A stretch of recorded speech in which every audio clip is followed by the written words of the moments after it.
Jin Bismillahirrahmanirrahim. Godiya ta tabbata ga Allah madaukakin sarki.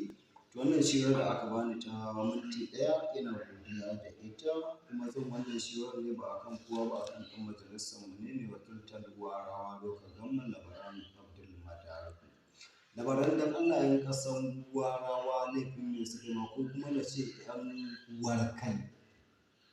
Yan warkai laifin ne suka ma kana mulki amma ba san daɗin mulkin ka ba kuma an faɗa ma ka ki ka zo ka duba su ka san me yake damun su balle ka zo ka yare musu hawayen su kuma ba ka taɓa faruwa a akwatin warkai ba.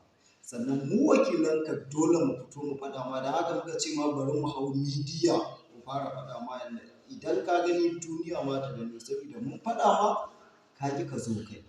Da haka muka ce to bari mu shiga midiya mu fara challenge ɗinka. Kana mulki